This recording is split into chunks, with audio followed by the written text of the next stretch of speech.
este sistema democrático, en los cuales tienen que habilitarse para las que personas, finalmente, si bien es cierto, pueden ser objeto de una sanción, vía una pena privativa de libertad o una medida de seguridad, esto tiene que ir en el marco, en compás o armonía, en cotejo, con, finalmente, con la sujeción y el respeto a ciertas garantías políticos democráticos, basados finalmente en la estructura del Estado constitucional de derecho, donde el ius puniendi estatal no puede constituir siendo un brazo represivo de la sociedad y del Estado.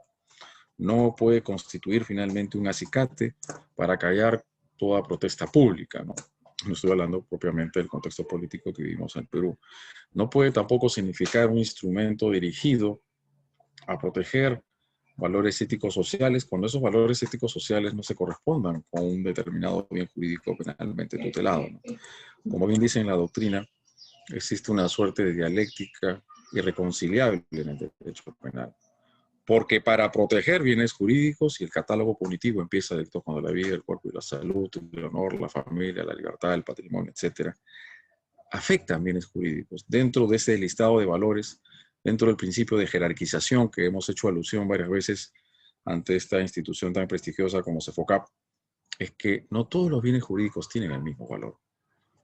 Unos tienen más preponderancia que otros partiendo de la vida y lo que significa la dignidad, de lo que se desprende de la proclama constitucional consagrada en el artículo 1 de la Constitución Política del Estado y fija las bases de la política criminal en un Estado social y democrático de derecho. Por eso es que, siguiendo a von List, digo lo siguiente, ¿no? Lo que tiene que ver propiamente con los principios legitimadores de un derecho penal democrático. Los principios del derecho penal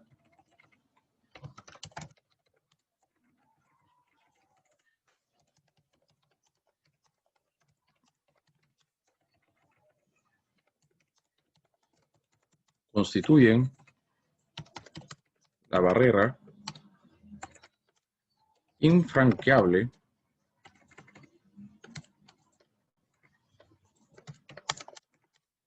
de la política criminal. Comenzando ese listado de valores en lo que significa el principio de legalidad, conforme lo estábamos compartiendo en esta primera cuadro de diapositivas, que espero que lo estén visualizando y puedan acceder todos en este momento, ¿no? Y esa es una encrucijada que tenemos hoy en día. Obviamente o lógicamente en una situación, en un contexto como el que vivimos hoy en día al margen del COVID-19, de esta pandemia, que ha significado ya la limitación y restricción y cierta relativización de nuestras libertades fundamentales en vista de proteger un bien jurídico de macro social o colectivo como es la salud pública, tenemos que hacer esa valoración si es que realmente el modelo político criminal que ceñido el legislador y el Poder Ejecutivo en los últimos tiempos realmente ha respetado en estricto los principios legitimadores de un derecho penal democrático, una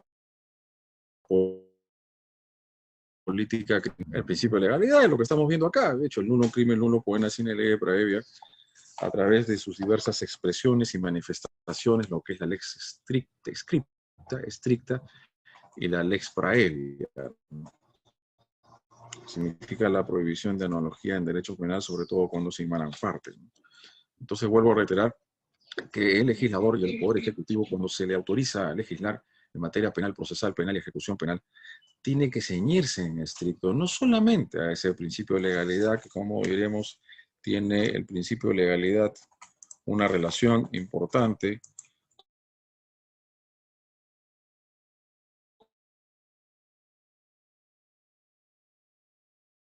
con la tipicidad penal, con la función del tipo penal,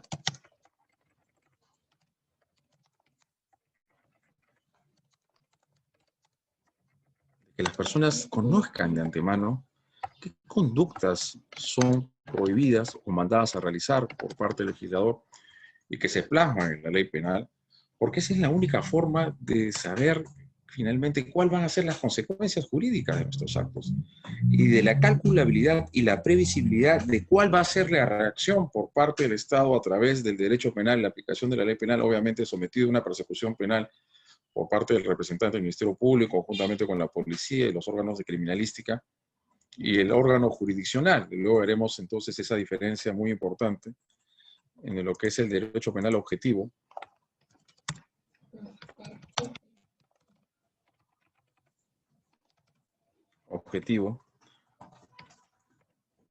Y el jus puniendi estatal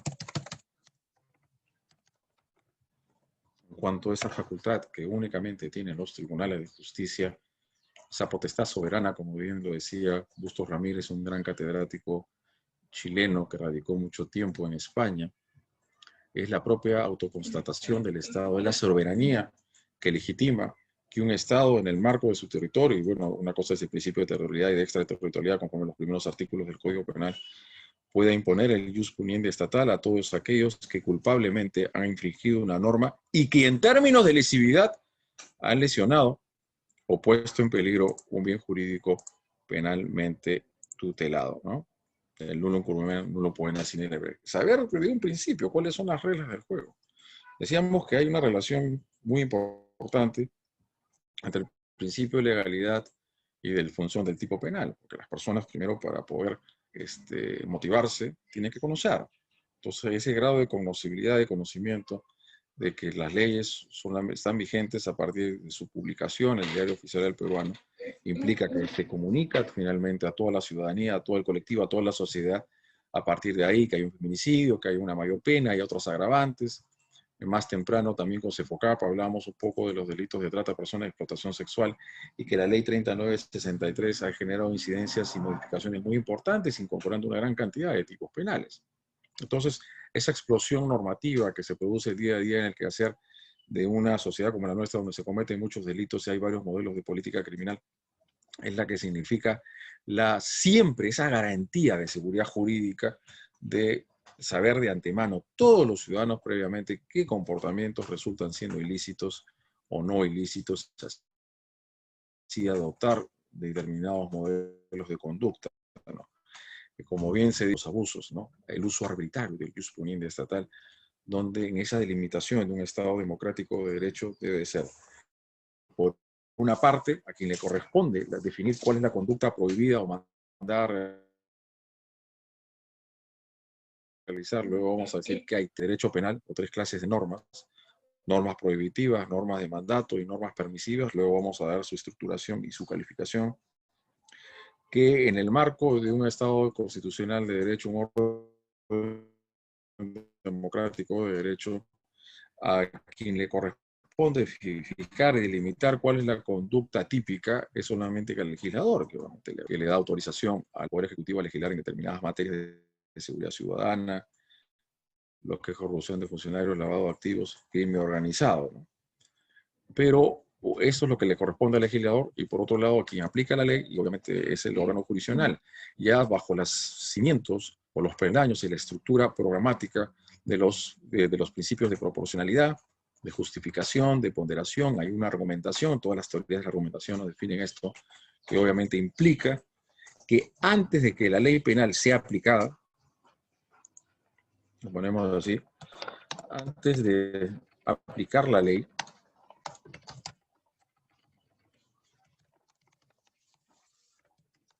esta debe ser objeto de una interpretación. ¿No? ¿Y a quién le corresponde la interpretación de la ley?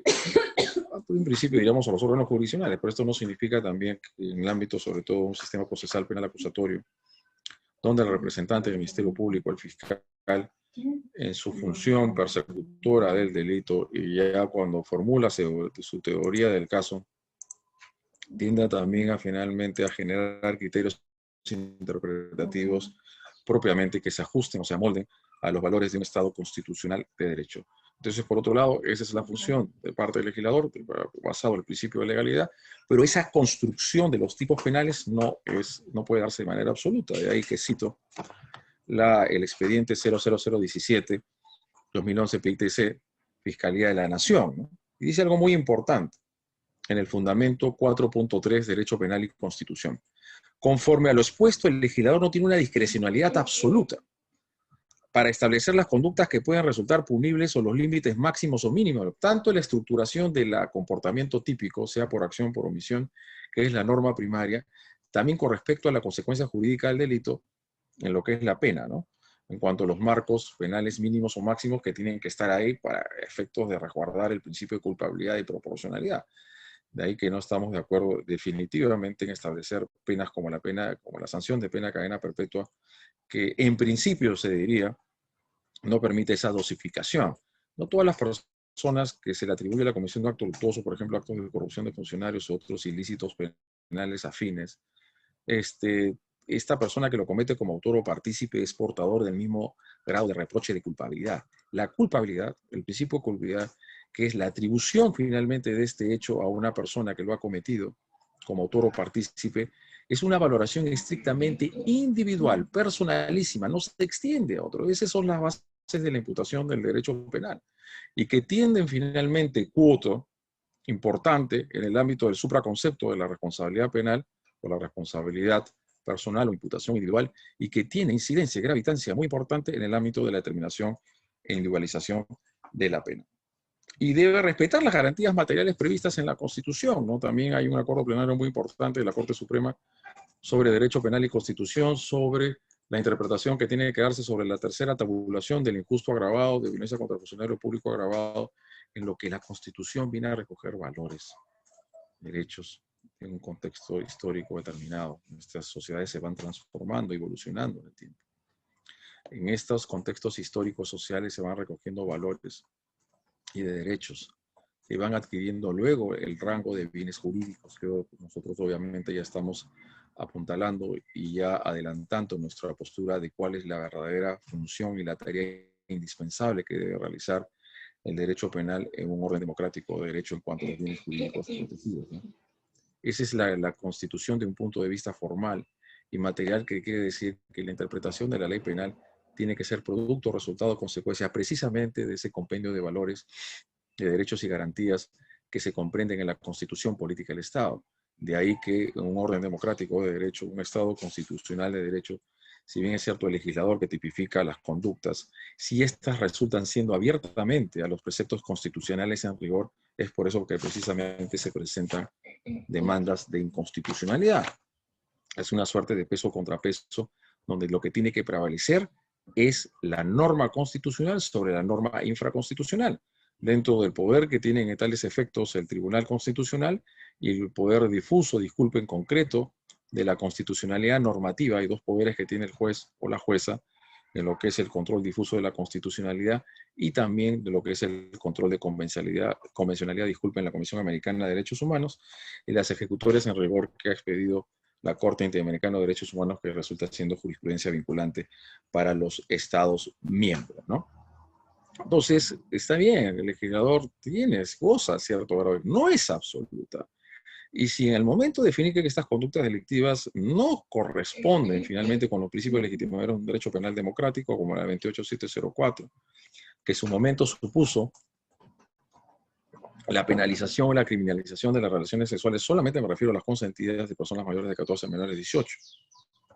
Cuando la 29703, que me parece que tiene que ver con este expediente que estamos haciendo alusión en este momento, supuso determinar la condicionalidad de la materialidad del delito de colusión legal a una afectación patrimonial al Estado, se estaba desviando del curso y el cauce de los bienes jurídicos que se protegen en cada delito en particular, en este caso el 384. No significaba necesariamente adentrarnos o acuñarnos o afincarnos en el principio de no lesividad patrimonial, ¿no? Y bueno, la 29758, que luego se dio la 29703 a nuestra consideración, no colmó finalmente las expectativas que tendría que haber sellado una reforma que supuestamente quiere llevar a una mayor cuota de prevención y a su vez también represión en estas ilicitudes que tienen que ver con la corrupción de funcionarios, ¿no?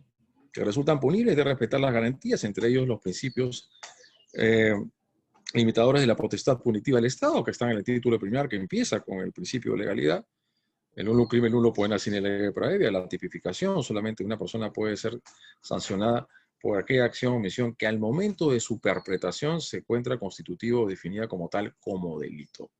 Solamente ante esta situación.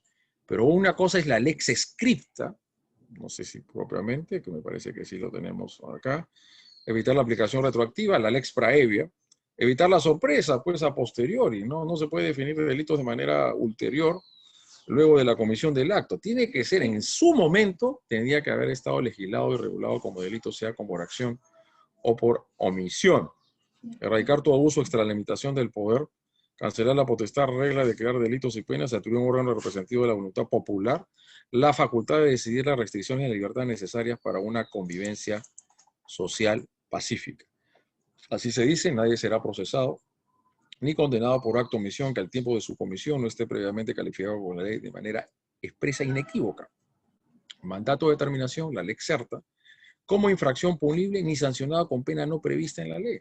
No solamente con respecto a la norma primaria, sino también a la norma secundaria.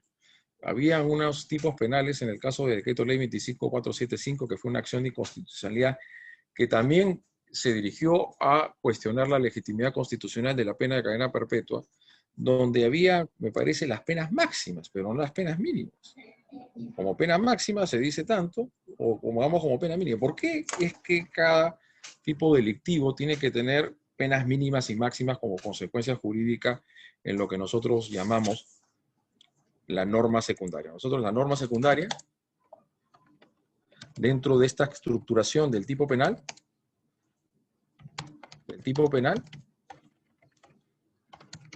habla de los marcos penales. El marco penal, mínimos y máximos, ¿no? Esta es la garantía del principio de legalidad, de saber también no solo qué acciones o omisiones son constitutivos de una acción o omisión delictiva, sino también cuál va a ser la consecuencia jurídica. Conforme al principio de la garantía de legalidad, para saber al final, pues si comete este delito de sicariato será 20 a 25, feminicidio de 30 a 35, tal vez ya algunos penas de cadena perpetua. Esto es, hay ese derecho y esa garantía básica y esencial de saber cuál va a ser la reacción jurídico-penal del Estado ante una determinada conducta, conforme a la garantía de legalidad y al principio de culpabilidad. Entonces, en esa instancia, cuando se interpuso esa acción de inconstitucionalidad, también se hacía alusión, se hacía precisión, donde se habían solamente, me parece, penas máximas, pero no habían penas mínimas. Hay una cosa con el delito de parricidio, ustedes obsérvenlo y analícenlo, con el delito de parricidio y el de sicariato. Dice una pena no menor de 15, me parece. Vamos pues al 108 o al 107 de la parte especial del Código Penal. Y el 107 dice que el que mata a su descendiente natural cónyuge será reprimido con pena capital no menor de 15. Pero ni el artículo 107, o mejor dicho, pongo así, los artículos 107 y 108 no regulan la pena máxima. Dentro de un margen de interpretación que puede resultar siendo debatible o cuestionable, se hace una interpretación con el artículo 29 de la parte general del Código Penal y se llega a la conclusión por parte de los tribunales que la pena máxima es de 35 años. O sea, yo digo lo siguiente, que ambos tipos penales no cumplen en rigor con el principio de legalidad en cuanto a la consecuencia jurídica, porque tiene que haber una pena mínima y una máxima. Si dice no menor de 15, ¿dónde está la pena máxima? Ah, yo he hecho una interpretación. Imagínense que fuesen ante delitos no tan graves, obviamente porque esta afecta a la vida humana, que es el bien jurídico más importante que se tiene, porque sin vida humana no va a poder desarrollo ni realización del resto de bienes jurídicos que toda persona se le reconoce según nuestro ordenamiento jurídico. Y se diga una pena no menor de 3 o de 5 años. Podemos establecer también en rigor finalmente, con cautela de seguridad jurídica y de previsibilidad de calculabilidad, de que la pena máxima tiene que ser la que está regulada en el artículo 29, que dentro de esa temporalidad, que es los 35 años de pena privativa de libertad. Bueno, se los pongo a ustedes al análisis. Creo que en su momento no ha sido objeto de mayor valoración este tema de las penas aplicables de los marcos penales en cuanto a la garantía que tiene que darse el principio de legalidad para establecer un mínimo de seguridad jurídica, ¿no? Cuarta disposición final y transitoria de la Constitución, y lo que propiamente se desprende del Código Penal. Bueno, estos son los pactos internacionales de derechos civiles y políticos, pero no, vamos finalmente a lo que nos dice el Código Penal.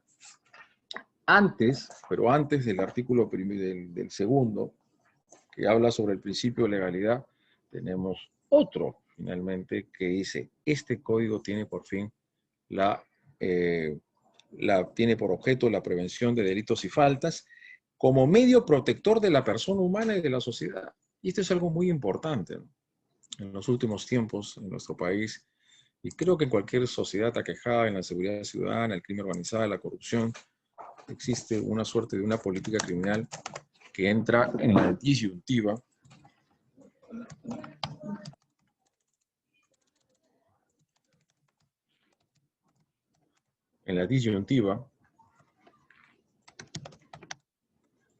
entre prevención y represión, ¿no? Se dice, pues, que dentro de los fines de la pena, el fin preventivo general, que nosotros siempre en la universidad a nuestros alumnos hemos señalado, que existe un fracaso de la prevención general negativa en nuestro país, porque las mayores penas y sanciones que se han establecido, como decía mi padre, si con más derecho penal finalmente pudiéramos resolver las cosas en menos delitos, pues qué bueno, ¿no? Qué bueno hubiese sido así, pero ya la experiencia demuestra, yo lo decía hace muchos años atrás, que con más penas y más delitos no significa que no se sigan cometiendo actos luctuosos de diversa naturaleza, especie y naturaleza, máxime si supusiéramos de que se imponga la pena de muerte, igual finalmente sería esta situación a la que estamos haciendo mención, ¿no? Que igual se va a seguir cometiendo delitos, ¿no? Claro, en estados o situaciones o coyunturas electoreras, de hecho que los políticos van a querer generar mayor grado de rentabilidad convocatoria al pueblo, a la sociedad, ofreciendo más y más derecho penal, y con ello se va desgajando o se van contraviniendo los principios legitimadores de un derecho penal. No creo que pueda finalmente prosperar una proyección de pena de muerte, pero sí finalmente la seguir y discurriendo con la pena de cadena perpetua, disculpen, en el marco de estos delitos o figuras delictivas que generan mayor alto grado de reprobación social entre la sociedad. Estamos en esta disyuntiva. Puniter ne pecetur es la prevención, o punitur quia peccatum es. Solamente afincamos un derecho penal que se proyecte a futuro, de ver cómo es que se cometan menos actos luctuosos, menos actos de corrupción, menos ilicitudes penales cometidos a través de organizaciones criminales, etc. O solamente nos abocamos y finalmente a la tarea de la represión. De hecho, que en los últimos tiempos la política criminal en nuestro país se ha ceñido o ha orientado bajo los derroteros neocriminalizadores de una entre la prevención general negativa, la prevención general negativa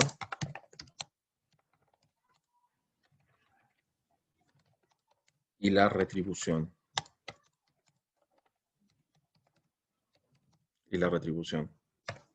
Es sobre eso finalmente que ha ido marcándose los derroteros de la política criminal en los últimos tiempos en Perú, donde precisamente cuando recojo nuevamente este expediente, el 00-2007-2011 PITC, entre ellos el principio de potestad como limitar el poder, limitar los derechos fundamentales u otros bienes constitucionales de modo desproporcionado, ¿no?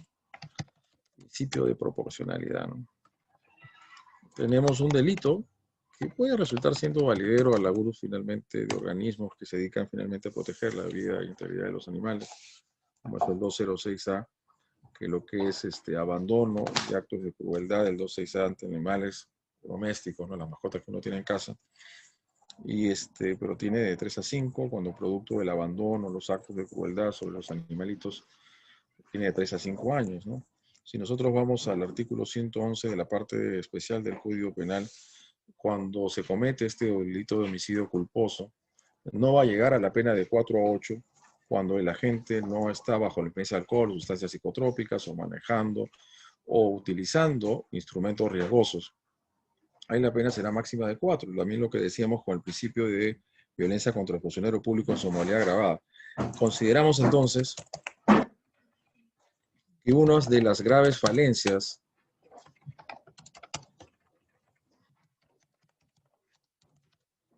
las falencias más notorias en los últimos tiempos, la política criminal del Estado. El Estado se compromete a todas las instituciones que puedan penalizar y criminalizar comportamientos típicos y penalmente antijurídicos. Se ha socavado finalmente el principio de proporcionalidad. Esa proporción que debe existir, o sintonía, entre la gravedad del hecho y la gravedad de la consecuencia jurídica, ¿no? Ustedes lo manejan muy bien y seguramente mejor que yo, lo que significa los tres subprincipios. Principio de INEA tiene que ser un fin constitucionalmente legítimo, pues proteger obviamente la vida, el cuerpo y la salud, pongamos la intangibilidad sexual de los menores de 14, es bastante, mientras que vaya en descenso la edad de la víctima, hay un mayor grado de afectación al bien jurídico tutelado, a los bienes jurídicos afectados. Por lo tanto, hay una mayor cuota de legitimidad para incidir en una pena más gravosa, más severa, ¿no? Segundo, su principio de necesidad es necesario, se puede finalmente llegar a un ámbito de prevención y a su vez de sanción, porque estamos entre estos dos, entre la prevención que queremos mirar a futuro y la sanción, que obviamente hay que retrotraerse, porque la realización de la justicia resulta importante e indispensable para que las personas adquieran finalmente confianza hacia el sistema de justicia, el sistema jurídico en su conjunto. Cuando hay una grave defraudación, de ahí mucha impunidad. Obviamente eso lo que corroe las vísceras de los tejidos sociales y las personas quieren realizar inclusive justicia de propia mano, y eso es una involución de una sociedad democrática de derecho, ¿no? Hemos visto algunos momentos anteriores y algunos que quieren utilizar la fuerza, la violencia física para expresar su oposición o su crítica a ciertas decisiones políticas legislativas, ¿no? Esta es la forma de pronunciarse en orden democrático de derecho, que para eso existe el discurso comunicativo y el lenguaje, y para eso está la libertad de expresión. Dicho esto, entonces, como estábamos señalando, qué importante, ¿no?, de lo que significa que no existe esa discrecionalidad absoluta por parte del legislador, y supuestamente tiene que limitar, o mejor dicho, ceñir su actuación o su función legislativa correspondiendo a los principios de legalidad, de taxatividad de la lex praevia. Una lex praevia propiamente ya va a ser en el ámbito de la aplicación de la ley penal, de la lex estricta, de esos mandatos de determinación que tiene que ser precisa finalmente y detallada la ley para que pueda entrar con una semántica supuestamente entendible del lenguaje para cualquier ciudadano. Porque las normas penales no se dirigen únicamente, no se dirigen para abogados, sino para cualquier ciudadano, y no obviamente todos van a tener un grado de comprensión legal o jurídica sobre los diversos comportamientos que pueden ser regulados por el legislador y por el poder ejecutivo, ¿no? Entonces, este código tiene por objeto la prevención de delitos y la falta como medio protector. Sabemos que nuestro Código Penal tiene 3 libros, que es la parte general, el título preliminar, que estamos haciendo análisis en este momento, luego viene la parte especial. En el libro tercero se regula son lo que es las faltas. Faltas y delitos, ambas comportamientos que se atribuyen a una persona como autores o partícipes, suponen la lesión o la puesta en peligro de bienes jurídicos. ¿Qué es lo que delimita la falta y delito? El grado de afectación al bien jurídico. ¿Y qué se supone que en las faltas la consecuencia jurídica solo pueden ser penas limitativas de derechos? En cambio, la pena privativa de libertad es exclusivo de la imposición de castigo o de sanción ante conductas denominadas delictivas, ¿no? Lo que es sobre todo en las faltas contra el patrimonio, contra la integridad física, etcétera, psicológica, psíquica, y lo que se ha demarcado finalmente con algunas reformas con el 122B y también las delimitaciones que han ido definiéndose entre lo que es lesiones graves y lesiones leves, faltas contra las personas, faltas contra el patrimonio, lo que significa el hurto, que tiene que haber una apropiación de un bien mueble superior a una remuneración mínima vital como objeto material del delito. Entonces son los derroteros que hace ceñido nuestra política criminal en los últimos tiempos, y mejor dicho, cómo fue afincado y asentado en este ámbito finalmente de legitimación del derecho penal bajo los postulados que estamos señalando. Ahí luego, no sé, me parece que hay personas que están levantando la mano, le vamos a tener un segundo nomás. Entonces, lo que es la teoría de la prevención especial, pues hay un fracaso, lógicamente, de los postulados resocializadores, en cuanto, primero, que no puede imponerse a una persona una ideología determinada, no se puede imponer un programa rehabilitar a una persona en contra de su voluntad.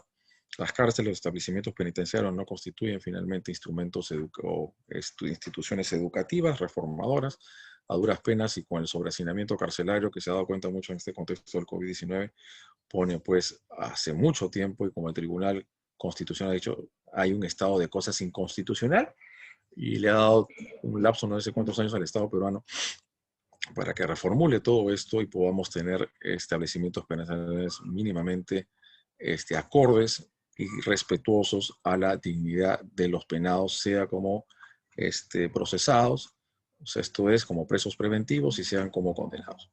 En el momento de su aplicación misma, teniendo como propósito inmediato disuadir al delincuente, el fracaso de la prevención general negativa. Esa disuasión o la coacción psicológica que nos habla Juan Foy, ahora que este penalista alemán, porque decía que el terror penal va a disuadir, intimidar, inhibir los frenos y los impulsos delictivos de las personas, ¿no? Y vemos que pena de cadena perpetua tenemos de hace muchos años atrás, me parece que el año 1995, estamos año 2020, han pasado pues 25 años, si es que no me estoy equivocando, y no se han reducido las tasas de la criminalidad. En el momento de la ejecución debe encontrarse orientada la rehabilitación, reeducación, de la triple R que siempre nos dijeron en el pregrado en la universidad, a lo cual parece ser una utopía, un eufemismo, al momento que se ingresa a la realidad carcelaria en nuestro país. El principio de que el régimen penitenciario tiene por objeto la reeducación, rehabilitación y recorporación del penado a la sociedad. A ver, había algunas personas que querían intervenir, me parece que habían levantado la mano. Por favor, si a través de ese FOCAP podemos dar el uso de la palabra a las personas que querían participar. O, ¿me están escuchando? Doctor, buenas noches. Sí, le escucho. Goicoechea Altamirano, doctor. Un caso cuando, por ejemplo, ocasiona faltas contra el cuerpo y la salud de una persona y llega hasta la fiscalía, ¿se puede conciliar, doctor? Bueno, conciliar propiamente, porque el principio de oportunidad y el acuerdo reparatorio tiene que ver con delitos. Pero hay pues lo que se llama hay acuerdos conciliatorios, me parece, sí, me parece que inclusive hay desistimiento en el ámbito de las faltas. En las faltas, como son un mínimo contenido del injusto, cuando el grado de afectación no es de suficiente entidad o significancia del bien jurídico que se ha afectado, hay una mayor disponibilidad de las partes en esta pareja criminal víctima y victimario para hacer este objeto de disposición. Cuando es falta, me preguntaste, es una falta, ¿no? No interviene el representante del Ministerio Público cuando hay falta. Eh, no sé exactamente, pero me ha llegado un caso donde su pareja le ha denunciado Uh -huh. a, a la otra parte donde eh, creo que simplemente le han lesionado. Hay, Claro, lo que pasa es que tenemos un modelo político criminal ya distinto a lo que se llama violencia familiar y violencia de género, ¿no? Y ahí los grados de afectaciones, ya por ejemplo en este caso el congresista que fue golpeado por este joven de 24, creo 25 años, me parece que superaba los 20 días de asistencia facultativa, una reforma con la 3819 que significa ya la posibilidad de tipificarlo como lesiones graves. A ver, en el caso de violencia familiar y violencia de género propiamente, amigo, la 301354, su reglamento, y así como su texto único ordenado, se señala y se dispone que se prohíbe todo mecanismo de conciliación. Esto es con respecto, lo voy a poner acá, al artículo 122b. Pero bueno, pareja no está dentro del grupo familiar, habría que ver si podría estar dentro del marco de violencia de género, ¿no? Por su sola condición de tal, que hay un abuso de relaciones patriarcales, etcétera, de posiciones que dan en nuestra sociedad. ¿Ok? sí, sí, Pero si es... Sí, te escucho, te escucho. cuando está más cerca, en este caso son pareja, entonces en este caso no podría haber conciliación, doctor. Bueno, ese es el tema, ¿no? ¿Cuánto ha arrojado de asistencia de día facultativa? Son lesiones leves, doctor. Ah, tiene como lesiones leves, o sea, son más de 10, supera los 10 días. Sí, doctor. Bueno, en lesiones graves, leves, ahí entramos en una suerte de disyuntiva, ¿no? Porque si tú revisas el artículo segundo, inciso sexto del Código Procesal Penal, ahí regula específica y claramente, taxativamente, que procede el acuerdo reparatorio en el caso del delito del artículo 121. Pero es el acuerdo plenario de la Corte Suprema. No sé, ¿lo has leído del acuerdo plenario? ¿Has tomado conocimiento del acuerdo plenario del 2019 No de recuerdo la Corte plenario. Suprema? Es, Eh, es 2019, ¿no? Empieza con la prisión preventiva y a 1 partir de ahí, 2019. 1 ¿ah? 2019. Sí, 2019, de la Corte Suprema. Y prohíbe el acuerdo reparatorio, el principio de oportunidad.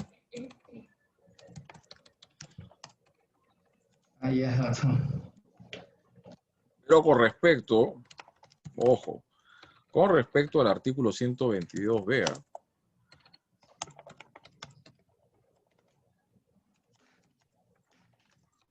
esa es una cuestión a decir, ¿no? Cuando no hay una gran afectación antijurídica y tal vez lo que la víctima, más que la represión, lo que busca es la reparación del daño, ¿no? Porque como te decía antes, si nos vamos al artículo segundo, inciso sexto del Código Procesal Penal, señala claramente, señala la letra, disculpe, el artículo segundo, dice, independientemente de los casos previstos en el numeral primero, que es el principio de oportunidad, procederá a un acuerdo preparatorio en los delitos previstos y sancionados en los artículos 122, que es lesiones leves. Fíjate cómo inclusive ha habido una suerte de desnaturalización, un poco en el caso McDonald's, donde 2 jóvenes murieron por un cortocircuito de unas máquinas o instrumentos dirigidos a la limpieza. Y es gravísimo, ¿no? Eso sucedió en diciembre del año pasado, ¿no? Entonces, lastimosamente, mi estimado amigo, cuando hablamos de este tema, siempre y cuando se circunscriban a estos fenómenos, ¿no? A la violencia de género. Si podemos decir que la víctima fue lesionada por su condición de mejor, entonces ahí las cosas se complican para ir a los acuerdos reparatorios, ¿no? Este es el problema. En caso, y Hay, si obviamente, juntos, habría doctor, una posibilidad, habría que hacer los controles por parte de la judicatura, si es que pueden cuadrarse o no la posibilidad de promover el acuerdo reparatorio en el delito de lesiones leves bajo estas circunstancias o parámetros, ¿no? Porque ellos no son ok, integrantes del grupo familiar. Por ejemplo, si estuviésemos ante cualquier circunstancia, entre un hombre con un hombre, por ejemplo, entre pues, dos compadres finalmente que vivieron bastante alcohol y luego se agarran a trompadas, cada uno se genera propiamente a uno al otro lesiones leves. Yo no creo, habrían 2 acuerdos reparatorios, tanto con respecto a que generó una lesión, con respecto a la otra persona que generó la otra lesión. ¿Estás, quisieras compartir otra opinión o postura conforme a lo que estaba señalando, estimado amigo? no, doctor, me quedó todo claro, gracias. Claro, como te digo, pues son cuestiones a decir. O sea, hay modelos de política Claro, criminal que se han diseñado en los últimos tiempos donde se están proscribiendo la aplicación de estas válvulas de escape o procesos de vías de discriminación, como es el principio de oportunidad de acuerdo reparatorio, ¿no?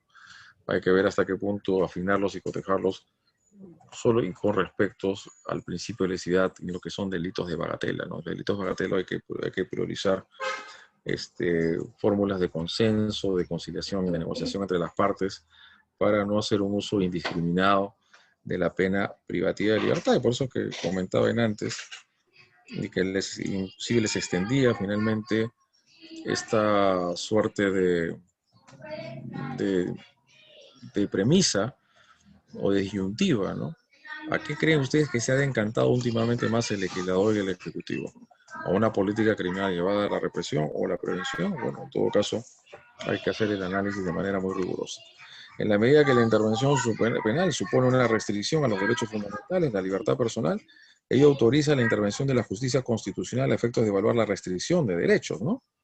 De este modo existen una serie de principios limitadores de la potestad punitiva estatal, De otro lado, cabe señalar que no solo gozan de cobertura constitucional los derechos fundamentales y los principios limitadores de la potestad punitiva del Estado, sino también aquello que el legislador pretende proteger. ¿Qué es lo que se pretende proteger, no?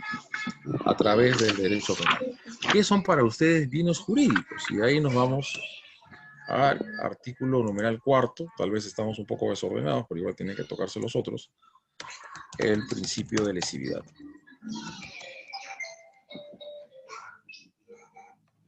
¿Qué significa? Que el derecho penal lo que protege son bienes jurídicos. ¿Qué son bienes jurídicos?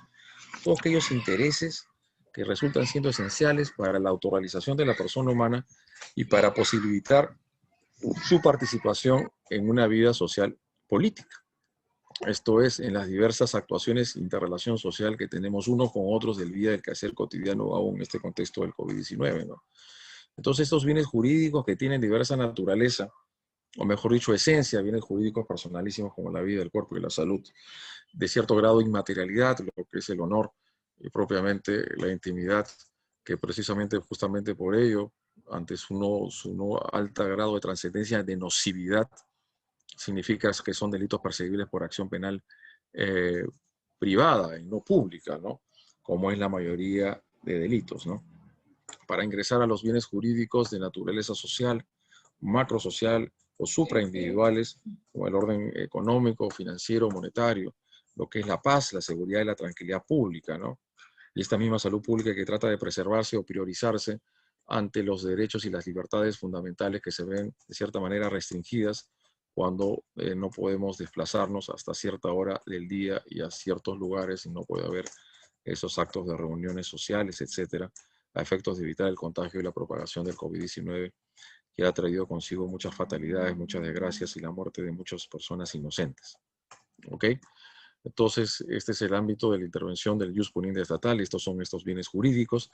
Por eso es cuando ya analizamos los tipos penales en particular, advertimos claramente que hay delitos de lesión, delitos de resultado, como es el homicidio, lo que es el aborto, y o delitos contra el patrimonio, que requieren finalmente el delito de estafa, una afectación al patrimonio del sujeto pasivo del delito. Pero vemos que cuando se tutelan bienes jurídicos de naturaleza supraindividual, colectivos o macrosociales, se utilizan los delitos o las técnicas de los delitos de peligro concreto o peligro abstracto, ¿no? Esto es, hay un adelantamiento de las barreras de ius puniendi estatal a estadios previos de lesión. Esto es, no se tiene que esperar finalmente que se afecte de manera concreta un bien jurídico y por eso se construyen los bienes jurídicos macrosociales supraindividuales. De hecho, el reglaje o marcaje, la organización a delinquir o el delito de banda criminal que están regulados, creo, y también el delito de disturbios, el 315, y también el delito de apología, que va más allá inclusive de un derecho penal del acto, ¿no? Porque nosotros sabemos perfectamente que un derecho penal democrático, solamente una persona puede ser sancionado por lo que es, por lo que hizo y no por lo que es. Mientras que no haya lesionado, puesto en peligro un bien jurídico, no puede ser objeto de sanción. Pero yo les pregunto a todos ustedes, en los últimos tiempos, el modelo político criminal ha significado entonces una suerte de mayor grado de intervención del ius puniendi estatal a estadios previos de lesión en cuanto podríamos dar una manifestación en tal sentido, la penalización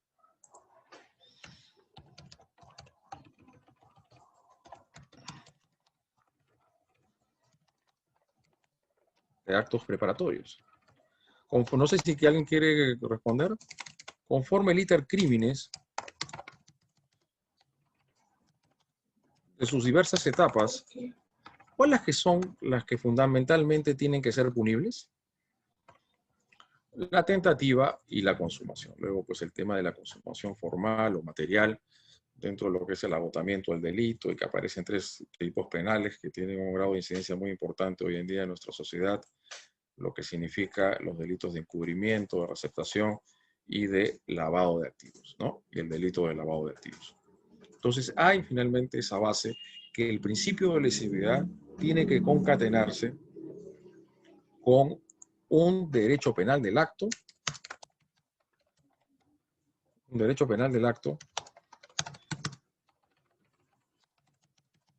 con una culpabilidad del acto.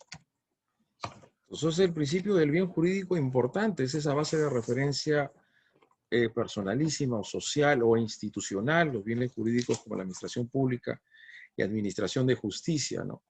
Que implica también la prestación de servicios públicos que tienen que realizarse en una sociedad democrática de derecho, conforme finalmente los principios de objetividad, imparcialidad, legalidad e independencia, y que tiene que primarse siempre el interés de la colectividad por sobre otro interés. De hecho, que cuando se producen finalmente estas distorsiones o disfunciones en el aparato público del Estado, es que estamos finalmente ante la posibilidad de una ilicitud penal, siempre y cuando tenga grado de trascendencia conforme los principios finalmente de mínima intervención,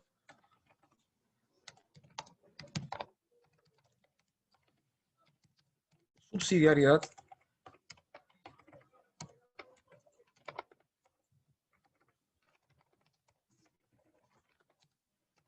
y de última ratio. Pero yo les pregunto a ustedes y me lo responden con todo grado de franqueza y sinceridad. En los últimos tiempos,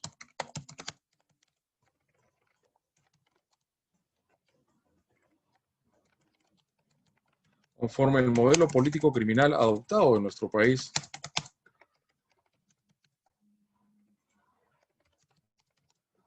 ¿realmente estamos ante un respeto inescrupuloso del principio de mínima intervención? Fíjense cómo se sancionaron con el decreto legislativo 1181, y estábamos en otra exposición días atrás, el artículo 108D de la parte especial del Código Penal, que es la conspiración y la proposición al sicariato, ¿no? Conspiración a la sedición, a la rebelión contra los poderes del Estado, contra el orden constitucional, etcétera, ¿no? Entonces, ¿cómo es que vamos a estadios muy previos, cuando recién estás conspirando, están finalmente maquinando esta acción delictiva o aquel proposición y también el que ofrece finalmente su chamba, si se quiere decir, por el tema del sicariato? Entonces, el modelo político criminal adoptado en el país en los últimos tiempos ha significado un ámbito mayor grado de intervención, que no que significa que en algunos casos ya ha sido importante, ¿no? Lo que es la manipulación genética, lo que es el delito de lesiones al feto, las reformas que se han producido en los delitos sexuales en la ley 3838 con nuevas modalidades comisivas. Ha habido ciertos aciertos y desaciertos en este modelo político criminal en los últimos tiempos en el país, pero tratamos de concatenar lo que esas finalidades político-criminales de generar mayores cuotas de prevención y a su vez de represión vaya de la mano o vaya en armonía, en consonancia con finalmente los principios legitimadores de un derecho penal democrático, ¿no? Y luego pues pasaremos a hacer un análisis de lo que la jurisprudencia se refiere con el principio de mínima intervención. Estamos con el principio de lesividad. Toda pena requiere la lesión o la puesta en peligro de bien jurídico, pero tenemos delitos de lesión,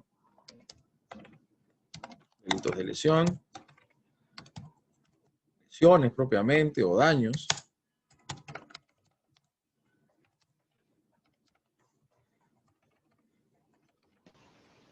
Tenemos los delitos de resultado. Creo que tengo una diapositiva donde puedo expresar de manera más gráfica esto lo que estoy ahorita mencionando. Delitos de homicidio. Los delitos de peligro.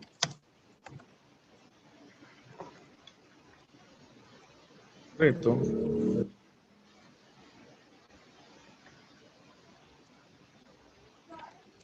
Omisión de socorro.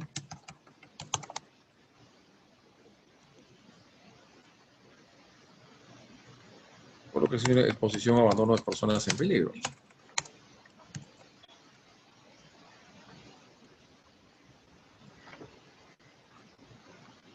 Es propiamente el delito de los tipos penales de peligro abstracto.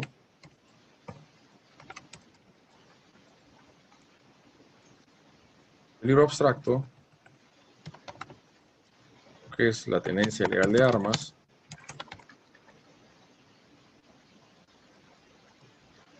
O con el artículo y el 274, para no escribirlo todo, que es la conducción de vehículos automotores bajo influencia de alcohol o sustancias psicotrópicas. Fíjense que ahí estos bienes jurídicos vienen a reforzar la protección punitiva de los bienes jurídicos personalísimos. Al momento que se tipifican finalmente estos actos luctuosos, se está reforzando la protección de la vida, el cuerpo y la salud. No hay que esperar que se produzca una lesión, la muerte de una persona el solo hecho de que una persona está conduciendo un vehículo automotor bajo la influencia de alcohol o sustancias psicotrópicas, teniendo un arma, pero claro, los delitos de peligro hay que ser medidos dentro de una modalidad ex ante, finalmente, y ex post, que tenga la posibilidad e idoneidad de generar finalmente ese riesgo al bien jurídico penalmente tutelado, también como el delito de violación de medidas sanitarias, de bastante incidencia hoy en día en el contexto del COVID-19. Sanitarias, que es el artículo 292 del Código Penal, ¿no? Entonces vemos cómo se discurre este modelo político criminal y en base a las teorías del delito. Creo que estamos concatenando teoría del delito con los principios legitimadores de un derecho penal democrático. Pero no va a dar una base teórica, programática, teórica conceptual, sino hay que cotejar esto y hay que ponerlo en contraste con las reformas que se han producido últimamente en nuestro Código Penal. Por eso es que una de las preguntas que nos hacemos, ¿este modelo político criminal está más llevado a la represión o a la prevención? Este modelo político criminal de las diversas delictuosidades que se cometen hoy en día en nuestra sociedad tienden finalmente a, o mejor dicho, han significado relajar ciertas garantías como un derecho penal del acto por una culpabilidad por el acto, lo que se refleja a partir del artículo 8 del título preliminar del Código Penal. Ustedes tendrán su posición, yo tendré una posición, voy a tener una posición distinta en lo que significa la reintroducción en la ley penal de las figuras de la residencia y la habitualidad, en lo que propiamente se ha dejado sentado en el artículo 8 del título preliminar del Código Penal, ¿no? Pues por más que se hagan las reformas respectivas, esto igual no significa que sean legítimas.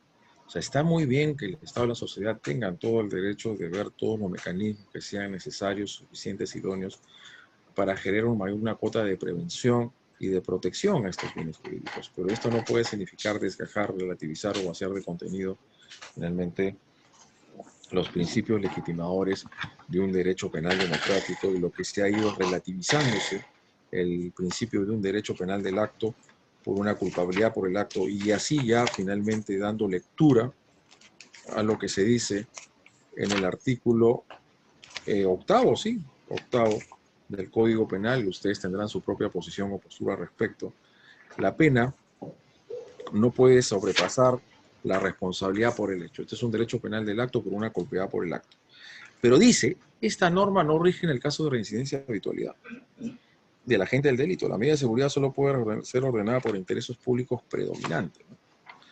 El Código Penal en su exposición de motivos del 91, y la exposición ha quedado ahí, no ha sido borrado del mapa, señala que la Comisión Revisora estima que carece de lógica, humanidad y sentido jurídico el incremento sustantivo de las penas correspondiente a un nuevo delito vía la reincidencia y habitualidad, sin otro fundamento que la existencia de una o varias condenas precedentes, por lo demás debidamente ejecutadas.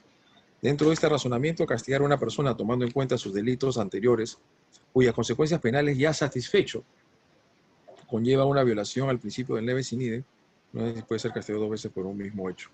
La experiencia ha demostrado que la elasticidad de las penas impuestas en nombre de la reincidencia y la habitualidad no han servido para atemorizar la conformidad con los criterios de prevención general, que es la disuasión y la intimidación de la amenaza punitiva, todo lo cual ha llevado a la Comisión Revisora a no incluir en el documento proyectado este rezago de los viejos tiempos del derecho de castigar, y que el positivismo peligrosista auspició con el fin de recomendar la aplicación de medidas alimentarias y de segregación social, ¿no? Por eso ahí nos ponemos en pregunta, nos ponemos finalmente, está activada la energía. Lo ponemos en pregunta acá. Muchas gracias. Y claro, ustedes pondrán sobre la reincidencia, la habitualidad.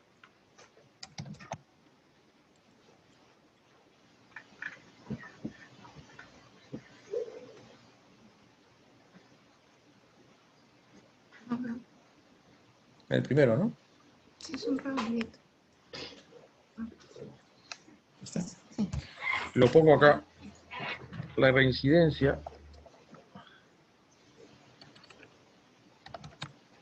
y la habitualidad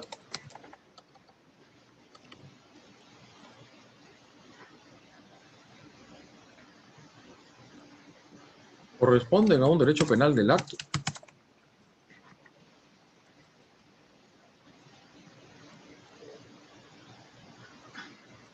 o a un derecho penal de autor.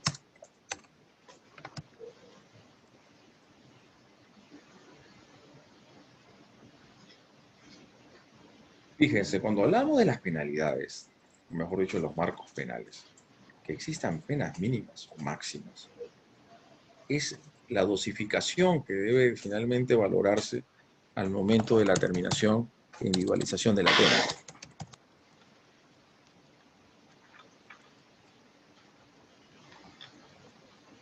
En el marco de la terminación e individualización de la pena resulta siendo fundamental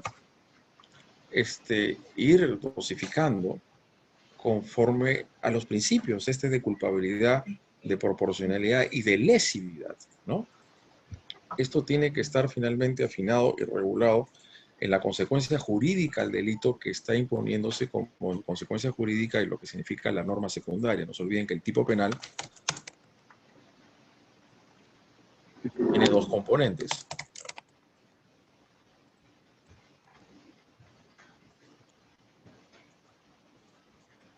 Una norma primaria. La norma primaria se fija la conducta. Y la norma secundaria,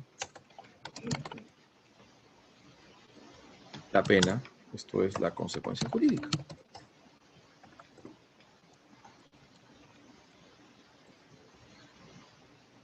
Cuando se puede imponer por un hecho cometido, bueno, tomando en cuenta las anteriores, y se está sobrepasando finalmente el marco penal, ir por encima de un tercio o la mitad de la pena del delito, que el nuevo delito que ha cometido porque reincidente es que ya ha sido condenado, supuestamente ya ha pagado su deuda con la sociedad, pero se vuelve a tomar en cuenta ese delito anterior que cometió 5 años en algunos, pero en otros es una reincidencia indefinida en el tiempo, sobre todo en los delitos que atentan a la inseguridad ciudadana y otros contra bienes jurídicos fundamentales como el sicariato, el feminicidio, etc. Con ello se está contraviniendo este derecho penal del acto, ¿no?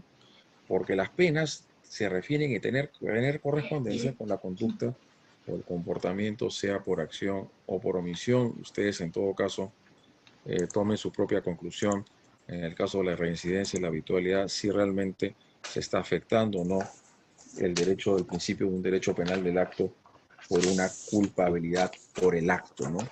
Y entendiendo esto de la intervención del juez pendiente estatal en orden democrático de derecho, como bien se dice en esta apelación, en un Estado social y democrático de derecho, la sanción más grave que regula el ordenamiento jurídico, esto es la pena, solo puede ser aplicada a comportamientos que por su peligrosidad objetiva cuestionen la existencia de los valores más esenciales de la convivencia social pacífica. En el ámbito de delitos contra la administración pública, obviamente tenemos lo que es inconductas funcionales y a su vez delitos. Tienen que quedar como delitos aquellos que generen mayor grado de perturbación social, ¿no? Esto finalmente es lo que tiene que tener correlato en un ámbito donde tiene que establecerse que el derecho penal tiene que ingresar únicamente a esos comportamientos que significan mayor grado de perturbación social en una coexistencia social pacífica, ¿no? No sé, acá decimos algo muy importante porque tiene que ver con el artículo primero, no es que las faltas no lesionen o pongan en peligro bienes jurídicos, finalmente tutelados, porque dijimos que este Código Penal tiene 3 libros, lo que es la parte general, disculpen, primero por los principios fundamentales, que son los ámbitos legitimados, los ámbitos no puedes aplicar de manera retroactiva, la retroactividad solamente puede ser benigna. ¿Cuál es la base? Les pregunto. ¿Cuál es el fundamento programático de la retroactividad benigna? A ver, ¿quién me dice algo? ¿Quién me da una respuesta? ¿Cuál es el fundamento programático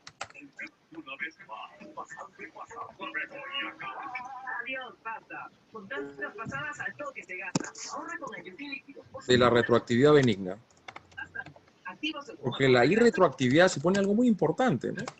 Pues las normas se rigen a regular la vida del hombre o la mujer en sociedad de cara a futuro y que tiene que ver, como lo tenemos en otra diapositiva, con la posibilidad de que las personas conozcan qué comportamientos son siendo punibles para poder aumentar su conducta conforme a lo que la norma espera de cada uno de nosotros, ¿no?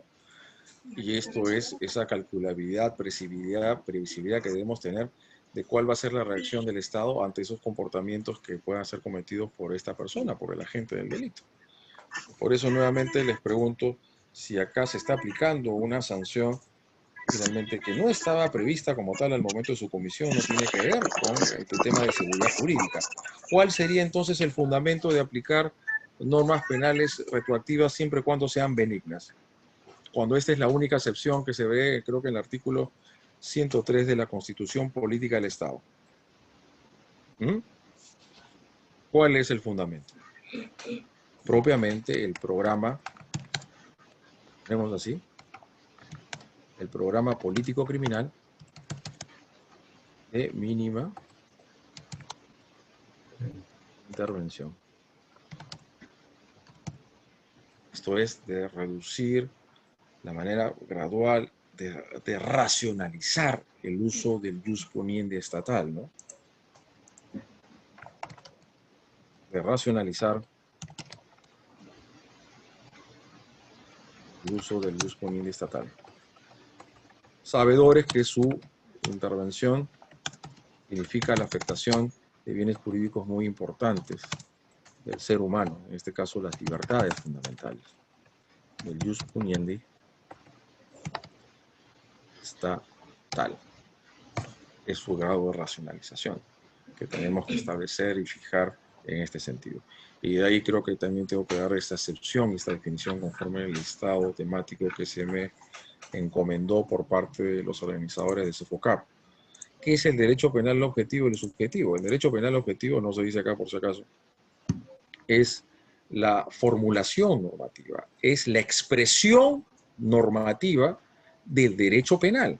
La objetivización del derecho penal se expresa o manifiesta a través de las diversas articulaciones que se encuentran regulados en los tipos penales de la parte especial y finalmente leyes penales especiales. Propiamente lo otro no son tipos penales, son fundamentos esenciales de teoría del delito y teoría de la pena, y empezando finalmente con el primer apartado programático, teórico, conceptual, en lo que es el título preliminar de nuestro Código Penal, ¿no? Entonces, dentro de ese derecho penal objetivo, el derecho penal objetivo,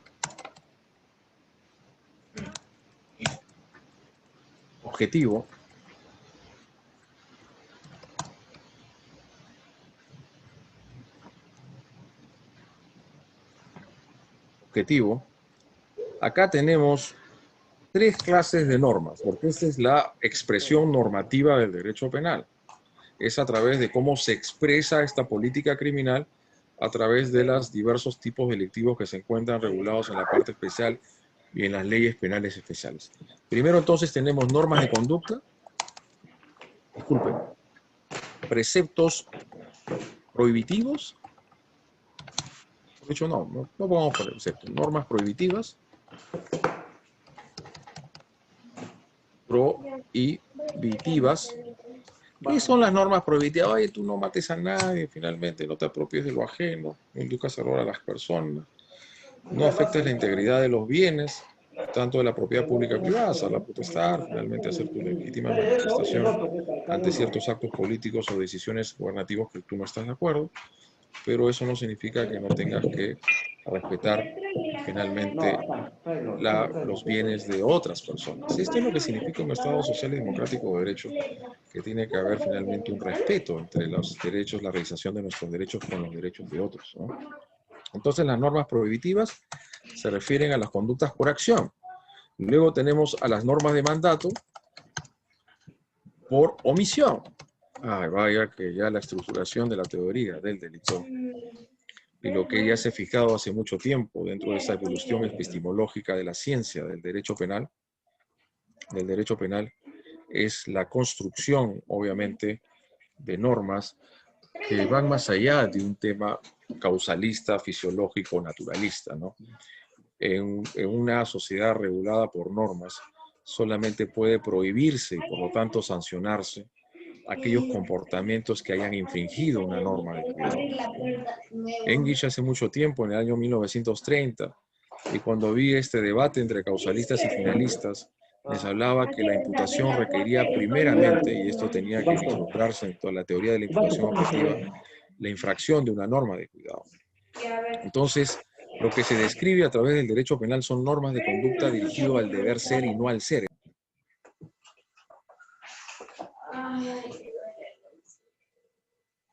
Disculpe, doctor, ¿se le fue el audio? ¿Puede activarlo nuevamente, por favor?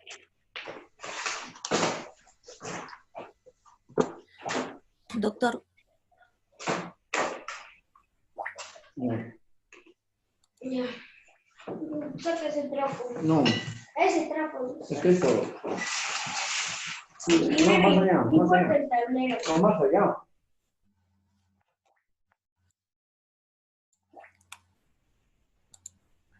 Préndelo la luz, por favor. Doctor, no sé si me puede escuchar.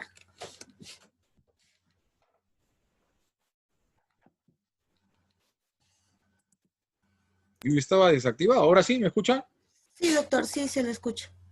Uy, no sé qué había pasado en antes. Entonces, las normas del derecho penal se dirigen al deber ser y tienen una estructura normativa, ¿no? Porque toda nuestra vida en sociedad está regulada por normas. Ahora, pues, en el caso del COVID-19, desde que salimos de nuestras casas, la utilización de mascarillas, finalmente uno tiene que utilizar guantes, los protectores faciales y otros instrumentos y protocolos sanitarios, ¿no? Toda nuestra vida en sociedad está regulada a través de normas, porque mientras que estamos, finalmente, mientras que estamos ante lo ámbito de lo permitido, en el ámbito de lo permitido, mientras que estamos en el ámbito de lo permitido, o sea, estamos en el campo de lo lícito o lo ilícito. Mientras que usted está actuando dentro de lo lícito, está finalmente manejando la velocidad permitida, en el carril permitido, finalmente la velocidad permitida, y así se produce un accidente, una persona intempestivamente cruza la pista con un scooter, etcétera, y ahí usted ha infringido ninguna norma. Las bases de la imputación, los voy a poner acá, y porque entramos un poco a la teoría del tipo penal, sin dejar de lado ya el resto de principios que también estábamos analizando, los principios legitimadores de un derecho penal democrático, es que las bases de la imputación, lo voy a poner acá,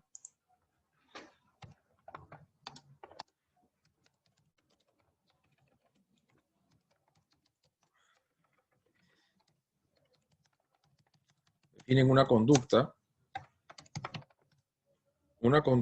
portadora del, lo mejor dicho, que infringe una norma de cuidado, disculpen,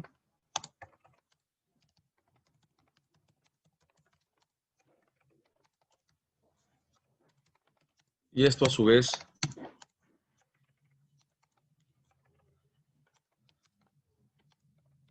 debe significar la generación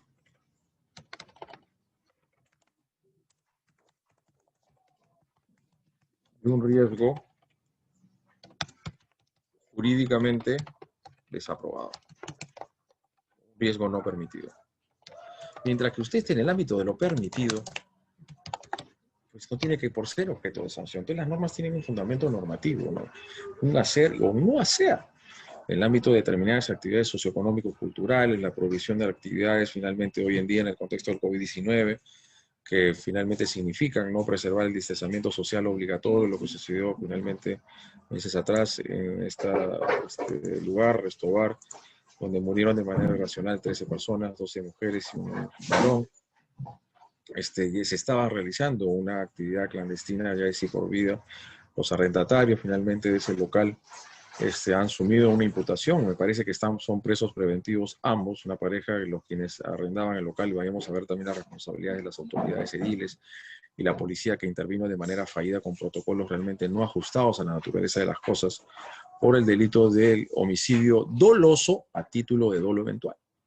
Entonces, en una vida en sociedad de hombres y mujeres, donde hay diversos compartimentos y una determinada cantidad de actividades que realizamos hoy en día, todo está estructurado bajo normas. Entonces, tú cuando abres un local al público, comercial, y máximo en este contexto del COVID-19, tienes que ajustar esa conducta socioeconómica, no solamente a las normas de seguridad, sino también ahora de seguridad sanitario, ¿no? De lo que refiere el COVID-19. Son nuevos retos y desafíos que asumimos hoy en día en nuestra sociedad y que ojalá, Dios mediante, podamos tener soluciones o control de esta enfermedad a un mediano o corto plazo para poder, sí que será factible, yo realmente no sabemos qué nos avisora más adelante esa realidad o esa realidad social o esa convivencia social que teníamos hasta antes del 16 de marzo de 2020. Entonces hay normas prohibitivas y normas. Usted tiene que realizarlas, usted tiene que cuidar a sus hijos, tiene que mantenerlos, evita omisión de asistencia familiar, tiene que prevenir que no se generen riesgos, no puede dejar un instrumento de punzo cortante, un arma de fuego cerca a personas que no tienen la capacidad de manipular correctamente estas armas letales, esos instrumentos que pueden finalmente generar la muerte o las lesiones graves de una persona, etc. Usted tiene que, en las actividades mineras, industriales, comerciales, fijar finalmente los límites máximos permisibles y así no generar efectos contaminantes al medio ambiente o lo que se llama sus componentes ambientales. Esto es toda nuestra vida en sociedad, tenemos que adaptarnos a las normas. O sea, las normas tienen una razón de ser, porque mientras que usted esté en los ámbitos permitidos, de los riesgos permitidos o los socialmente adecuados, pues si por ahí se produce un resultado lesivo, la muerte o las lesiones de una persona producto de la usada causalidad del destino, un terremoto, o le cae un rayo a esa finalmente ambulancia que está llevando un herido de mínima levedad que generó A, pues A no puede ser finalmente responsable por la muerte de B, porque no, su conducta no es la que ha desembocado en la realización de este resultado lesivo, esta es la muerte de la persona. Tenemos delitos de omisión propia e impropia. Los delitos de omisión propia son los que expresamente están precisamente previstos y regulados en la parte especial del Código Penal, como es el delito de omisión de asistencia familiar, de omisión de socorro, tenemos omisión de actos funcionales, omisión de ejercicio de la acción penal y otros por ahí que se definen en delitos de omisión propia que no requieren la realización o que se efectivice un resultado. En cambio, los delitos de omisión impropia que se encuentra regulado en la cláusula 13ª, la parte que precisamente es aplicado en el caso de Restobar, es de comisión por omisión, ¿no? Acá lo vamos a poner. Delitos de comisión por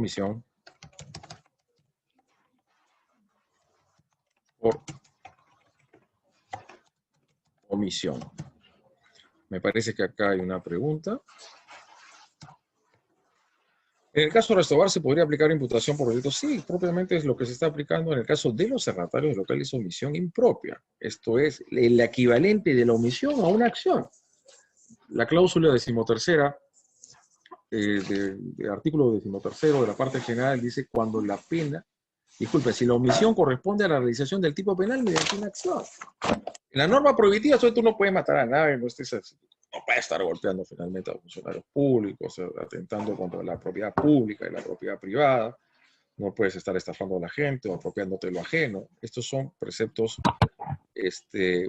o normas prohibitivas. Las normas, hoy tú tienes que realizar una acción dirigida a salvaguardar el bien jurídico protegido de las personas que están bajo tu custodia, los agentes penitenciarios, en cuanto a los presos preventivos, condenados, sentenciados, el personal sanitario, los médicos y profesionales y los galenos, con respecto a la vida y la integridad de los pacientes. O sea, existen en nuestra vida también los profesores, los educadores con respecto a los alumnos. En todas estas instituciones finalmente aparece la posición de garante, ¿no? Entonces, como nos estaba preguntando en antes, lógicamente me parece que esta es la hipótesis de incriminación del Ministerio Público con respecto a estas dos personas, porque estas dos personas no es que mataron físicamente a nadie. Ellos, ese restaurante, o mejor dicho, ese local comercial, conforme a la infraestructura y las condiciones que tenía y con la que se observa, era prácticamente una trampa mortal, como dijeron por los medios de comunicación social. Entonces, ellos no adoptaron las medidas de precaución necesarias, al margen de que ya estaban violentando una norma de cuidado al haber desarrollado una actividad social en pleno COVID-19, quebrando el distanciamiento social obligatorio, ¿no? Entonces, no se olviden la posición de garantía que es de naturaleza institucional, ¿no? Hay una cantidad de instituciones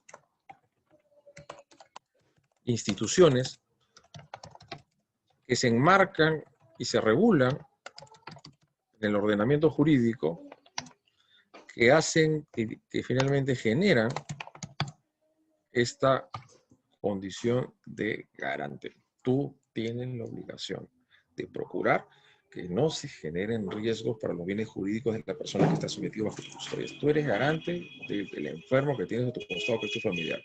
Este familiar está muy mal, está con el COVID-19, no puede ni respirar, porque ya está en la última etapa de esta enfermedad que en algunos casos puede terminar con la muerte del ser humano, y tú tienes que realmente suministrar las medicinas. Si deliberadamente, dolosamente no lo haces, entonces puede estar en curso de un delito de parricidio. Deliberadamente, si finges un deber de cuidado, no fuiste consciente de ello porque te distraíste y no procuraste, no sabías exactamente cuál era la dosis de la medicina que le tienes, será un homicidio culposo.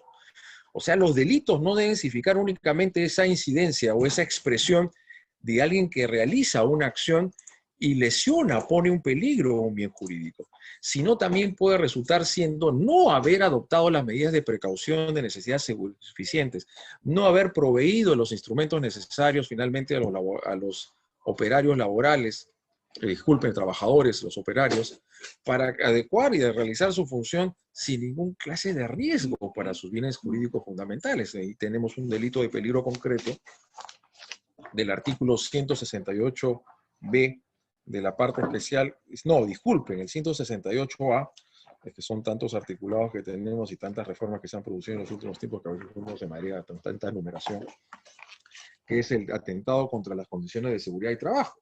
El que deliberadamente, que infringiendo las normas de seguridad y salud en el trabajo y estando legalmente obligado, obviamente es el garante, tiene que adoptar las medidas de precaución para evitar que se generen accidentes de trabajo que puedan finalmente propiciar la muerte de las personas, como sucedió este suceso del año pasado, en diciembre del año pasado, el 2019, antes de la Navidad, con estos dos trabajadores jóvenes en McDonald's, ¿no?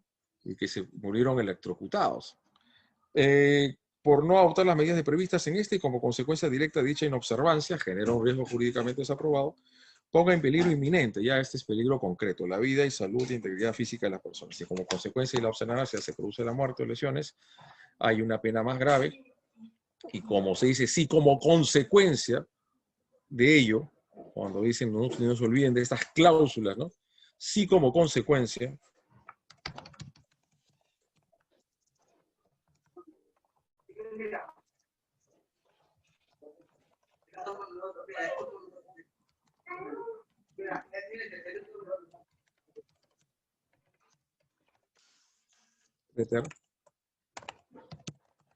intencional.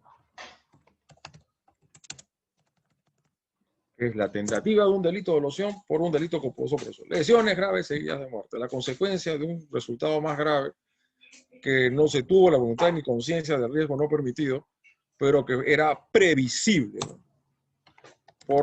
Para el agente. Previsible. La previsibilidad nos lleva al dolo o la culpa. A ver qué dije.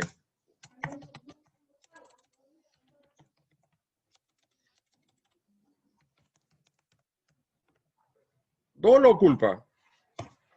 Cuando le es previsible el resultado más grave. Sobreviene un resultado más grave que era previsible, pero no era la conocible, porque si la conocible finalmente está actuando ya por lo menos a título de dolo eventual. Es la delimitación entre el dolo y la culpa. Muy bien.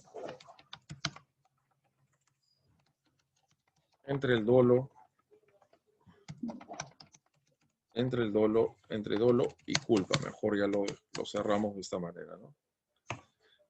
Si la fiesta culminaba sin la intervención, tal vez no hubiera pasado. Yo creo que no. Sin esa intervención policial no hubiera habido muertes, creo yo.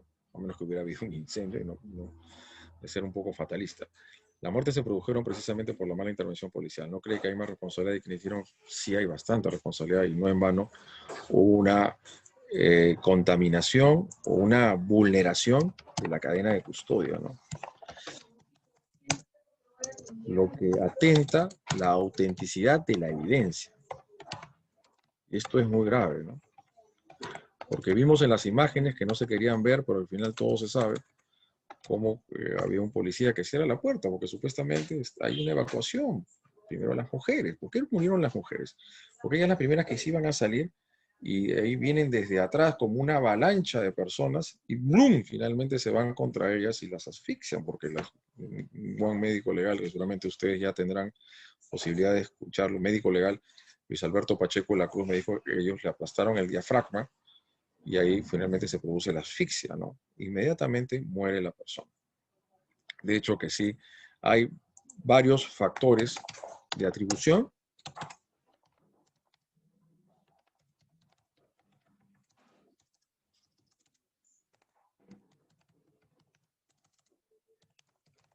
delictiva.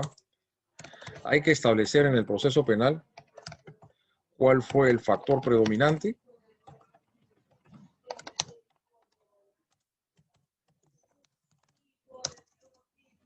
que generó el desenlace fatal.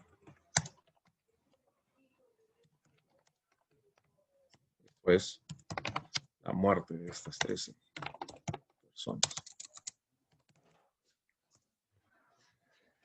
Dolo, delimitación del dolo culpa. Entonces fíjense, ¿no? Hemos tratado de diseñar y vamos a dar una última puntuación por el tiempo que nos queda de lo que decimos acá, ¿no? Lo que se dice en estas diapositivas, ¿no? El tipo de la descripción concreta, porque era una de las que se nos había fijado como temática en esta exposición, hecha por el legislador, un instrumento legal en consecuencia del principio de la legalidad de la lex escrita. Y el mandato de determinación, como dice Roxin, que esa es la posibilidad de que la ciudadanía conozca el ámbito de lo prohibido y de lo no prohibido. Estamos en nuestra vida siempre así. Nos manejemos en los campos de lo lícito y entre lo ilícito. La tipicidad es el resultado de verificación de la conducta, de elementos objetivos y subjetivos.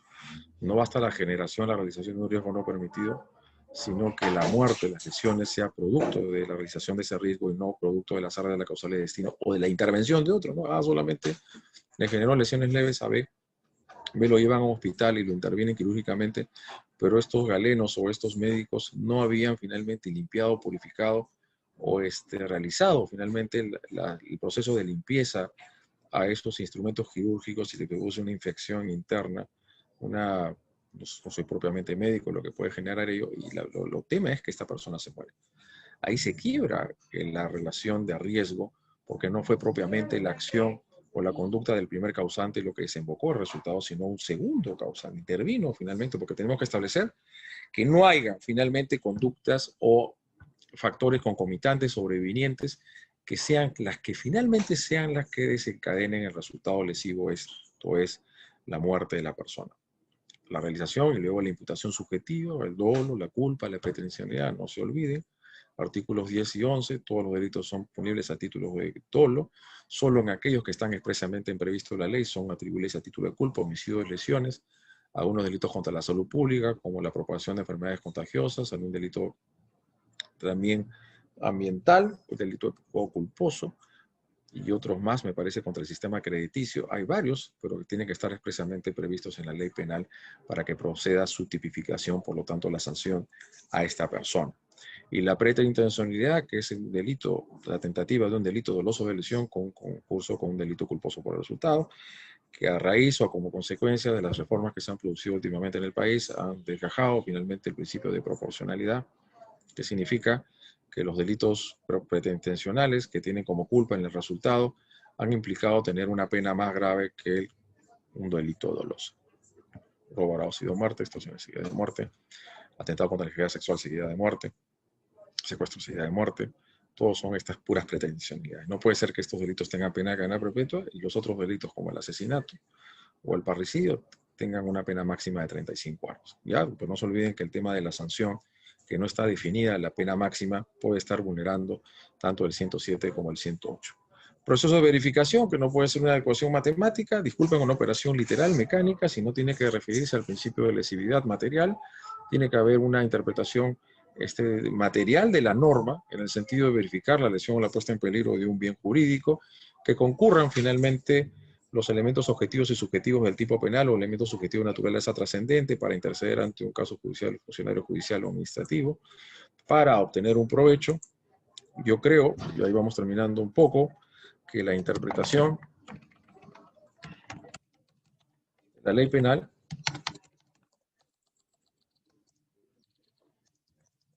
debe operar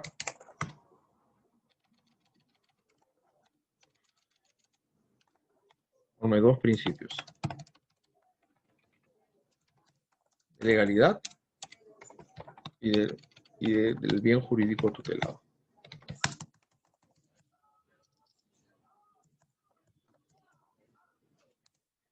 Si bien en las omisiones, dice Osías Germán, Castañeda, Nerea, a todos, impropias o de comisión por omisión, exige esa posición de garante y por los deberes institucionales a partir de una relación especial. Ojo, también ya está incluido el deber generalizado que tiene todos. Todo, sí, muy bien.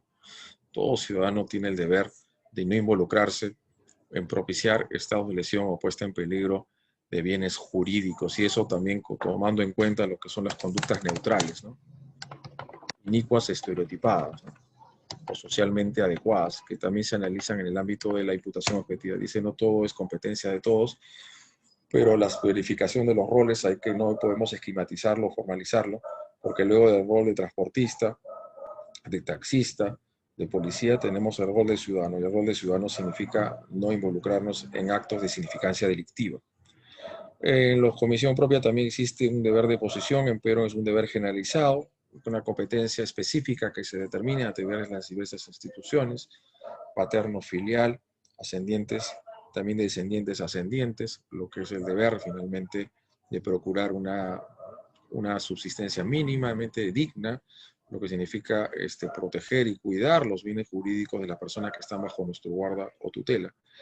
Es una competencia institucional, diría yo, competencias institucionales que define un ámbito de desarrollo de realización de determinadas acciones a efectos de salvaguardar finalmente la integridad de los bienes jurídicos de la persona que está bajo nuestra custodia. Esa es la esencia y naturaleza, creo yo, de los delitos de comisión por omisión, los delitos omisivos. Tiene un fundamento normativo, definitivamente, el fundamento normativo de la realización, la exigibilidad que recae sobre una persona de adoptar todas las medidas de precaución y todo lo que sea necesario e importante para evitar que se generen riesgos a los bienes jurídicos de estas personas. Cuando una pericia determina que es un hecho ilícito, se determina la concurrencia de un factor predominante, factor contributivo. ¿A quién sanciona penalmente? Solo el contribuyente. Pueden penalizarse a ambos. Esto es tanto el valor contributivo o menor, pero claro, dependiendo del grado de proporcionalidad y de lesividad que ha generado este comportamiento.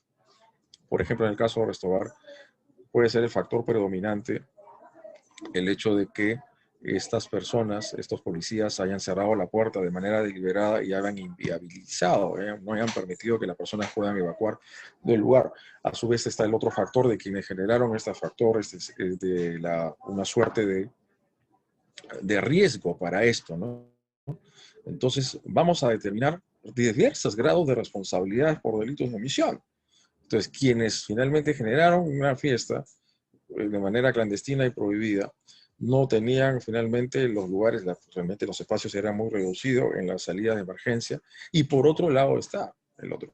Yo creo que ese es el factor predominante que va a determinar el mayor grado de responsabilidad penal. Muy bien, predominante factor con lo que he contribuido. Claro, lo que podría decir José Antonio, en todo caso, el que contribuye, en todo caso sería una complicidad. Una complicidad.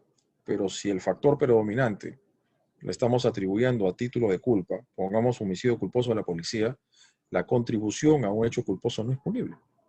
Entonces quedaría fuera de punición esta suerte de contribución de quienes han generado este riesgo no permitido y propiciaron un estado o situación por las cuales podría finalmente desencadenarse ese resultado en esta intervención policial. Pero ¿cómo si se hubiese producido un incendio?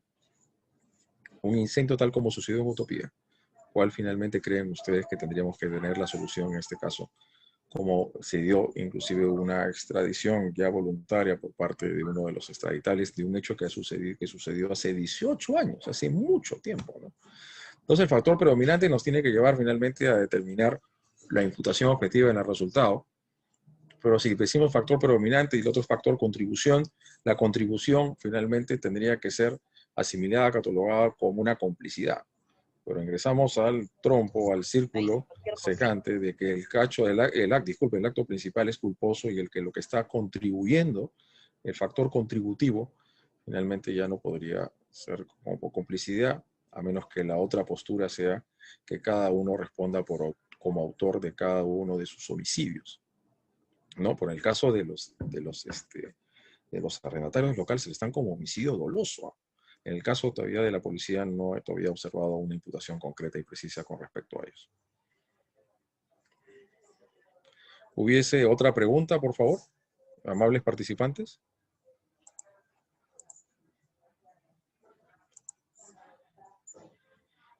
Tipos abiertos, delitos por imprudencia. Bueno, no sé qué tan abierto sea, porque ahí lo que se concluye es el valor del resultado. No se olviden que los delitos culposos no hay tentativa, porque la tentativa es el inicio de los actos ejecutivos del delito que se decidió cometer sin llegar a consumar. Lo que se decidió antelada concomitantemente realizar, por lo tanto, no es posible la tentativa en el delito culposo. Si murió, será homicidio, y si no se murió, lesiones culposas graves. Habría que ver el estadio procesal, porque es un tipo sistémico de garantía. La sistematicidad, que tiene que ver con todos los elementos objetivos y subjetivos del tipo penal, normativos y descriptivos. Tengamos un cuidado con los normativos, a fin de delimitar lo que son las normas penales en blanco. Y esa garantía de, finalmente, la calculabilidad y la razonabilidad y la previsibilidad que todos vamos a tener de lo que puede suceder, que tener como consecuencia de los actos delictivos que una persona puede cometer en un orden social y democrático de derecho, ¿no? Y termino con este argumento. Lo acabo de mencionar, tiene correlato en la teoría de la imputación objetiva, en virtud de cuyo fundamento se tiene que la configuración de la tipicidad atraviesa un filtro de valoración por el cual alcanzan el nivel de una conducta típica solo aquellos comportamientos que expresan el significado de una relevancia social o que produzca una perturbación social en sentido objetivo. Mínima intervención. Tenemos que dejar al derecho penal los actos que generan un mayor grado de perturbación en sociedad. Los actos que no pueden ser contenidos. Acudamos al derecho penal cuando no existen otros medios de control social que puedan sofocar o controlar o contener esa conflictividad social. O cuando ya estemos ante un acto de tal perturbación que significa un interés general, que existe una reprobación de toda la comunidad. Y no solamente de una parte de la comunidad, como sucedió en los delitos sexuales con la 28704. No vayamos al relativismo, sino vayamos a los conceptos de amplitud que podamos refundar en una verdadera sociedad democrática y que la expresión de generalidad ante la reprobación de ese comportamiento sea lo que legitime la punición de un comportamiento. Y que la punición de ese comportamiento por parte del legislador se realice y tome en cuenta ese resultado de la valoración y la aplicación de los principios de legalidad, de lesividad, de proporcionalidad y de proporcionalidad, de responsabilidad, de culpabilidad y de lesividad, a efectos de determinar que el derecho penal se aplique con un mínimo de garantías de razonabilidad y racionalidad de un orden democrático de derecho. La regla de oro es que en delitos de mera actividad no cabe tentativa. Sí, es un poco difícil admitir una tentativa de un delito de peligro, ¿no? Porque ya es finalmente ingresar a un estadio muy previo, ¿no? Es prácticamente entrar a la mente humana, ¿no? Sí, es una regla de oro y decir esto, que en los delitos de mera actividad, por ejemplo, de un delito de cohecho, podamos finalmente definir una tentativa. Pero claro está, hay progresividades delictivas. Puede ser que no propiamente esa modalidad sea entregar, porque se tiene que entregar la DAVIO, el que recibe la DAVIO, pero ya lo solicitó y no se llegó a entregar. Ya no hay tentativa de la entrega, pero sí hay realmente el delito de solicitar una dádiva a un particular y se daría el delito también de cohecho. Entonces, la tentativa, sobre todo en delitos de lesión, delitos de resultado, hay algunos que por ahí finalmente van afinando la puntería de un punto de vista bastante dogmático, que resulta siendo valedero y legítimo en algunos delitos de peligro y que puedan admitir la tentativa, lo cual significa de todas maneras ir mucho más allá atrás de estadios muy lejanos, finalmente, de una verdadera peligrosidad objetiva, porque la peligrosidad objetiva es lo que sustenta y fundamenta la tentativa, artículo 16 de la parte general del Código Penal. Así es, Isaías Germán. ¿Existe tentativa de los delitos de omisión? Dicen que sí, a partir del momento en que la persona ya estaba obligada a realizar la acción determinada a evitar que se vulnere este bien jurídico. No se olviden que los delitos de omisión pueden ser los delitos de homicidio, de lesiones y generar resultados. A partir de cuándo estaba obligado a realizar esa acción es que podríamos finalmente definir. Acá hay una suerte de imputación objetiva de una relación hipotética, ¿no? En base a un razonamiento. Porque acá lo que se exigía era una realización de una determinada acción. A partir de donde hay ese grado de exigibilidad, donde tenía que suministrar las medicinas, donde tenía que socorrer finalmente a esta persona, es donde habría la tentativa de un delito omisivo, ¿no? En los delitos de omisión impropia. porque los delitos de omisión impropia es muy difícil porque ahí lo que se penaliza es una mera conducta o una actividad. Dicho esto, entonces, ¿me escuchan desde CEFOCAP? Sí, doctor, sí se le escucha. No sé si habría otra pregunta para ya clausurar el evento del día de hoy.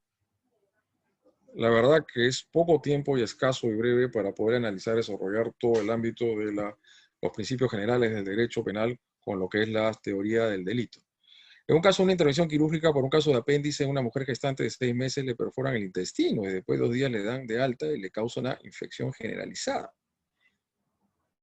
Esta persona es internada en hospitales donde la tienen que causar la muerte al feto para salvarle la vida a la madre, pero luego de 10 días el paciente fallece. ¿Qué delito es? Uy, hay varias cosas acá, ¿no?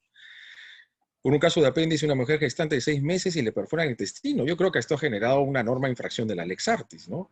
Y por ahí ya había generado un riesgo bastante desaprobado a una mujer gestante de 6 meses y después de 2 días le dan de alta y le causan, producto de eso le causó supuestamente la infección general expresada llevada al hospital en donde le tiene que causar la muerte del feto. Esto es, quien propició ese estado de riesgo de la intangibilidad, ya produjeron finalmente, mejor dicho, unas lesiones a la vida de la mujer, fueron los primeros galenos. Ellos le han generado lesiones leves y graves y han propiciado en este caso que la única posibilidad de salvar la vida de la madre era dar muerte en nasciturus, generar el aborto, es el aborto terapéutico. Estas últimas personas, los médicos no realizan no cometen ningún acto delictuoso. Lo otro bien, como bien dice Kimber Flores, estamos afectando finalmente la salud de la persona. Han perforado realmente el intestino, que en algunos casos podría ser tentativo de homicidio, claro, tentativa si tendría que ser homicidio doloso, ¿no? Por lo menos lesiones culposas graves, ¿no? ¿Qué hay en imputación coactiva? La generación de un riesgo, la infracción de una norma de cuidado que haya generado un riesgo no permitido y que esa es la que haya desencadenado el resultado lesivo. ¿Cómo es que se veía? Bueno, causar la muerte del feto. Sabían que estaba finalmente y estaba gestando, pero estaba con 6 meses de gestación.